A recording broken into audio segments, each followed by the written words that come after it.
and I'm the voice of Pan on Dragon Ball GT, and I play Lulu on Fairy Tail.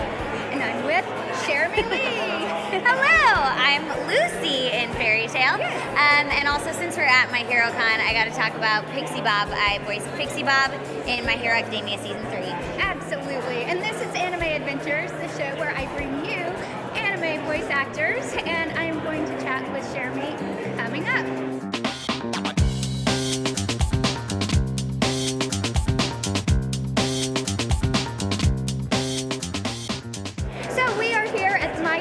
In Irving, Texas, and I am so excited to talk with you on camera. Cherami and I have known each other for a long time. Forever. We don't even know how long. And I feel like I haven't seen you in forever either. I know. So it's a beautiful reunion. You moved to LA. I haven't seen you in forever. So I have to brag on Cherami on camera, and I'm going to embarrass you. Oh no! If you love Cherami, she is exactly like she appears. She is so sweet, always so sweet and fun and interesting, and I get so excited every time I see her. So you have every reason to love her so much. That's so nice. Thank you. I love you. So I love you. My gosh. It's true, always. Now that I've embarrassed her, let's talk characters. And since we're at the My Hero Con, we're going to talk about My Hero first. Let's talk about your character. Sure. So my character is in the summer camp arc. She's one of the wild pussycats who comes and kind of runs summer camp, puts the other pro heroes through some really intense challenges. We're pitting classes against each other in a test of courage. I know you've been training hard today, and later you'll get to play. And I don't want to spoil anything, but she has a pretty rough battle. So you got to check it out. But she's one of the wild pussycats. If you're a fan of Fairy Tail, you might notice a little bit of a likeness to Lucy. And I can't say for sure if that was intentional, but I kind of loved the little nod, intentional or otherwise, and I got to play a cat girl, which I was super excited about. I've never gotten to play a cat girl or do anything with cats, and when I was born, my mom had 10 cats, and so I purred before I talked, so it was destiny for me to be a cat girl. It sounds like that. Who knew the backstory there? I know, there you go. That was how I got the job. Not really, but why not? But it makes a good story. It's true, yeah. Let's stick to that one. I like it. It's way more fun than I auditioned, and Colleen was like, yeah, you can do this. Yeah, let's stick to the other story. Okay, you brought up Lucy. Yes. So let's talk about Fairy Tail. By the way, I mentioned that I had a role. I did several roles that were super tiny. But I think when we were looking at it and talking about it, you were also in the Heartphilia residence. Yeah. We were trying to figure out where that was. So can they leave a comment if they could tell you where you fit into the Heartphilia family? Yeah, because we looked it up, and I did, I think, 4 roles. Yeah, but they were all just one episode each. Yeah. Yes. That'd be if cool. you know, leave a comment. That's where a good was idea. where was Elise in the Heartphilia house? Let us Help us out. But let's talk Lucy. Yeah. It's crazy. It just finished, theoretically, if we don't get to do the 100-year quest or anything else after that, almost 10 years on that show, which seems surreal to get to say. I mean, as actors, we have a job and we are probably employed as soon as we step out of the booth, and then if they say, it recurs or it comes back, it's a gift. But to be employed on a show on and off for almost 10 years is pretty incredible. I never would have imagined that. When I auditioned, I actually did not think there was any way I was going to get cast as Lucy, so I didn't prep the sides to read for her. I read for 3 other characters, and then Tyler Walker said, read for Lucy, and I was like, what I've researched about this show, I would really love to be in the show. I know there's no way I'm going to get her. Please don't make me audition and get my hopes up. And the first audition side, the first line was please don't make me get too excited. All I want to do is be in Fairy Tail. And he was like, maybe I just need her to talk.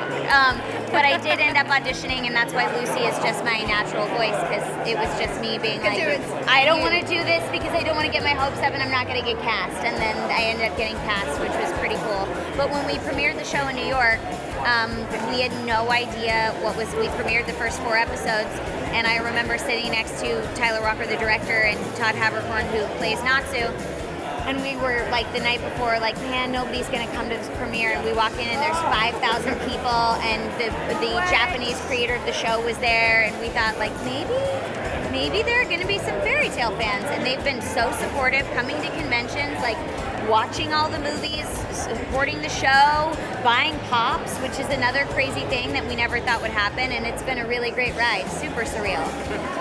That is so surreal. Yeah.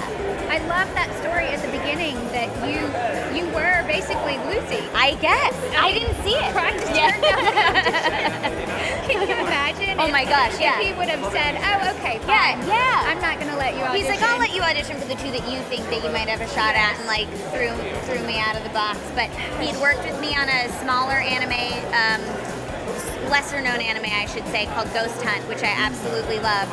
And because he'd worked with me, he got to know my voice, and he knew like what I could do. And apparently, when he watched Fairy Tale, he thought I might be a good fit. So.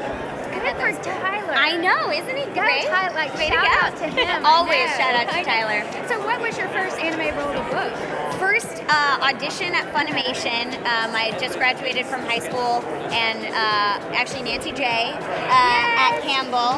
Love Nancy J. Agent in common. We love you, Nancy. She's actually the reason I'm in voiceover at all. When I was me 7 too. years old, she pulled me Really? across from the kids division. She needed somebody to do a 7-Eleven commercial.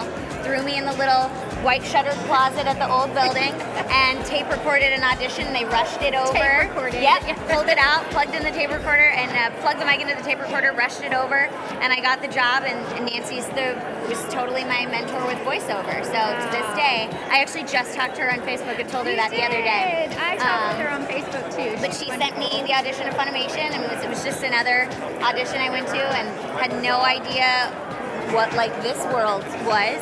And I auditioned for Peach Girl and got cast as everybody's least favorite mean girl, Sai. And then I said, it would be really cool if you guys did more shows like this. And they said, we've got a couple. And I remember after I did like 5 or 6 shows in a year, I said, you guys need to slow down. You're going to burn through all this anime. They haven't burned through it. No, There's so much. I think we might be okay. Yeah, that was pretty amazing. That's pretty amazing. Yeah. So let's talk about some other fan favorites that people always ask A lot about. of people love Asuna in Sword Art Online, which was actually the first anime that I auditioned for when I moved to LA. I was doing a lot of on-camera work, not a lot of voiceover work, and then I auditioned for Asuna, and that show is on its 3rd season, and we've had 1 film come out, so it's done really well, and I have loved working on that show. Never would have thought that would be the case. Patty and Soul Eater is still a really popular one. That's a blast to work on. I've played Gaige in Borderlands 2, Makoto in Persona 5, which has DLC coming out very soon.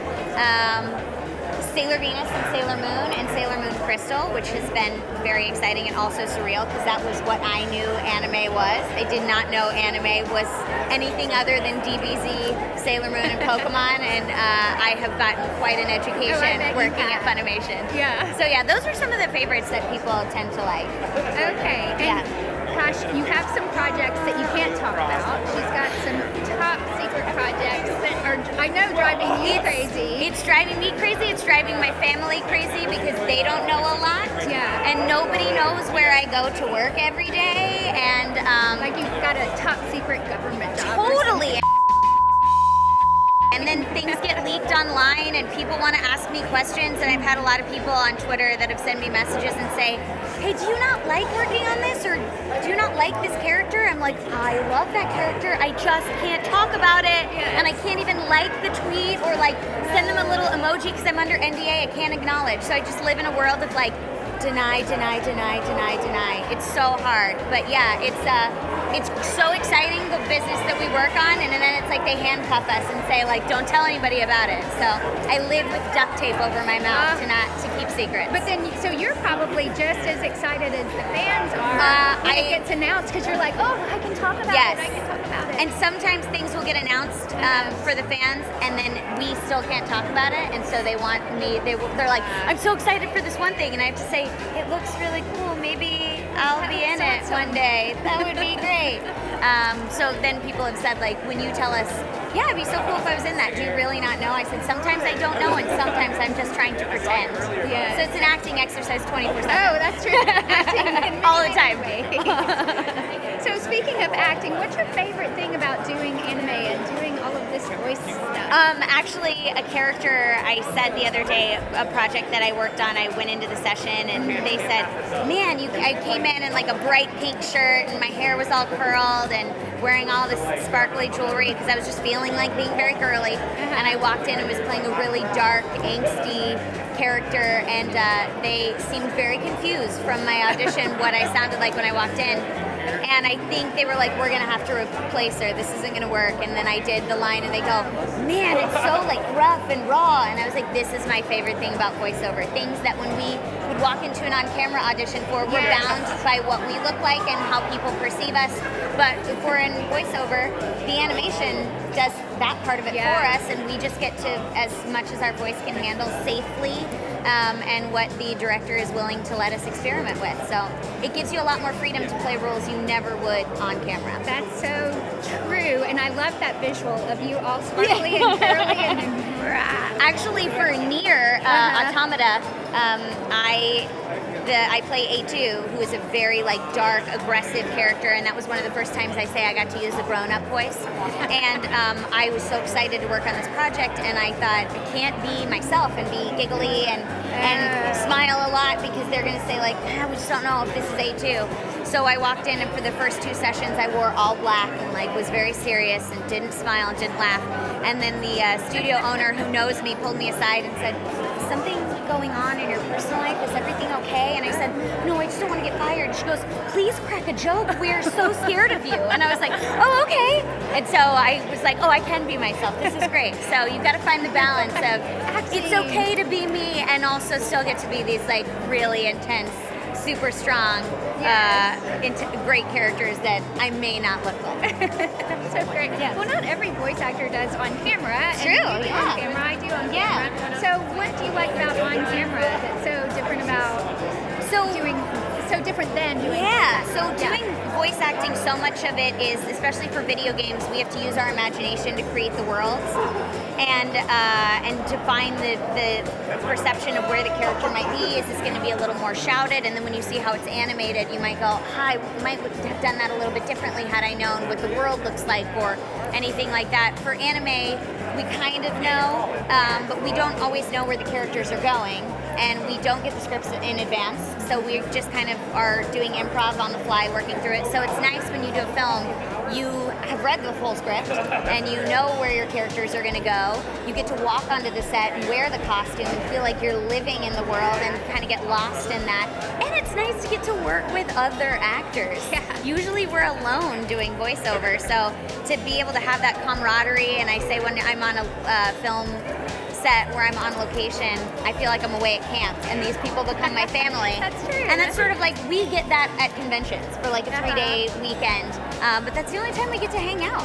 Yeah. So those are some of my favorite things about doing on camera. I like the camp analogy. Yeah, the convention is like that. Yeah. Everybody's here for a single purpose. The My Hero Con is great. And we for bond weekend. over it. Yes. Yeah, And totally. the film set is like that. Yeah. It's like camp. And we're all family. And then we get to see our family like elsewhere. Am I allowed to say? I guess you could edit it out, but like Ron's daughter is here, and I've worked with Ron so many times, and now we're connecting in this way. It's so cool. It's such a small world. Yes, I feel like singing the Disney song. Yeah, totally, absolutely.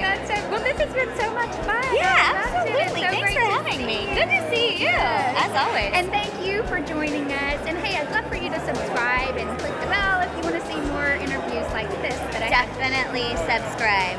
So worth it. Subscribe now. Well, thank you, and we will see you later.